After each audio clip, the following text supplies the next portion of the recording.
Welcome to Whiteboard Wednesday. My name is Mike Cromwell. I'm Brian DeVault.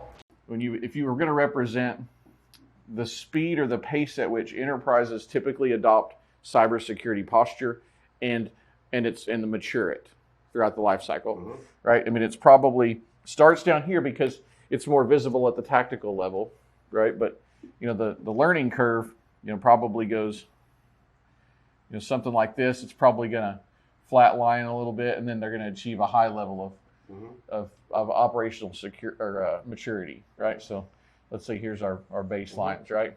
But on the opposite side, the guys that want to get into your organization, they start here, right? Yeah, 100%. So you're always behind the curve, right? And by the way, as much as companies try, I guess if we put a timeline on it, right? These guys are always always going to be they're always here while the enterprise is trying to catch up to that. That's right. A better representation, over time, is probably sort of a straight line for them, right? Something like that. And this is time. Yeah, this is time. This is risk. Or is this? No, this is, I'd say, skill, right? Right. So this is, would-be hacker. Yep. Right.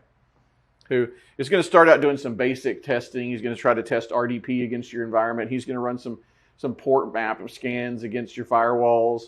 He's going to try to do some dictionary attacks against your Office 365 environment, stuff that these script kiddies can get off the internet, right?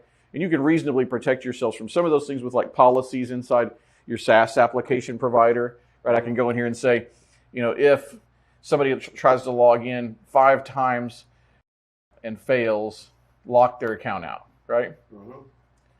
So those are very basic remediation steps, right? This individual has gotten very advanced to the point that this is big business now. I mean, this has become big business. They're script kiddies, right? We'll say those are individuals, right? Those are individual actors on the internet. Who knows where they are in the world? A lot of times they're not from the U.S., right? But they're finding open source software on the internet that they can use to exploit vulnerabilities on the internet. So let's go to the next step, right? Then you've got organizations like Anon, who most recently, gained notoriety for a lot of the break-ins that they've been able to do. And so they're organizations. So, I mean, just like anything else, right? I mean, if you have an individual that's good at something, they're only as good as the one individual. But if you've got a team of people, potentially hundreds or thousands. Just look at if you're watching this, you have any concerns or any questions on this, look and see the value of some of these ransomware attacks and how much revenue for these organizations that are operating offshore.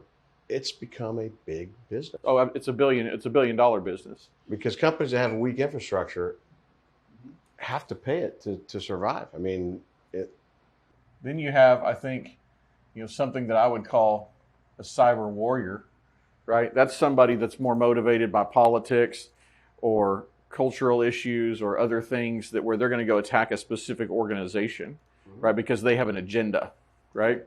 They're not just playing around doing random port scans on the internet looking for some schmo that's unprotected. They're actually targeting somewhere, and they want to infiltrate for a specific reason, for a specific agenda. Enemy states. Would you put that in? That's a separate category. Yep.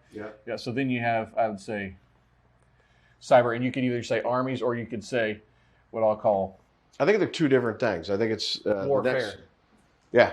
Warfare is going to represent more of, I think, your governmental interests and things that not necessarily all foreign governments have admitted to, but obviously it's clear that this is a real threat and it's happening on a daily basis. This represents the biggest threat to our country. For sure. Yeah. National security. And when you understand what the risks are, it's scary as hell. Absolutely. And you can add another dimension to this to say, some of this is bred from within the enterprise, right? And I'll give you an example.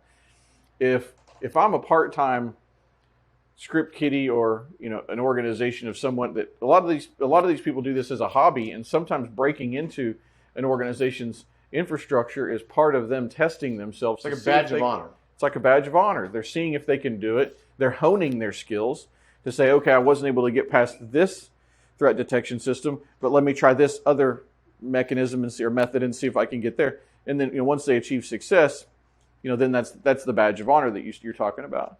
But some of that breeds within these enterprises, right? So if you have one of those individuals that goes to work for, company XYZ over here, right?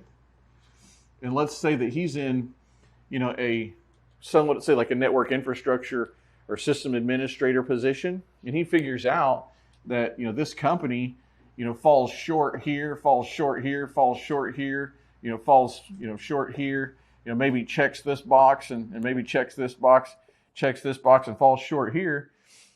If he becomes disgruntled and leaves the organization, his capabilities are going to be far greater to attack this organization and bring it down than would be someone that has no intimate knowledge or tribal knowledge of that organization. So thanks for tuning in. We're going to be over the course of the next few weeks talking about actions that you can take if you're an executive in a business, whether you're a CISO, a CEO, on the board, tactics and actions that you can take to both assess your current level of risk, as well as actions you can take to close the gap from being at high risk to lower risk and having a good cut posture in place. You bet. So we're going to talk about business process, business procedure, discussions you should be having internally, and then hopefully we'll be able to get into some tactical tools and some platforms that you can use to help increase your cybersecurity posture.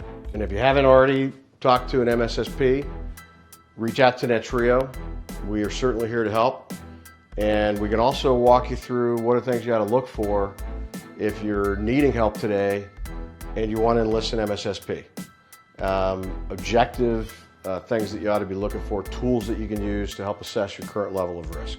Absolutely. So thanks for tuning in. Stay tuned for next week's Whiteboard Wednesday. Thanks. If you liked our episode today, click here to subscribe. And for other Netrio content, check out our channel.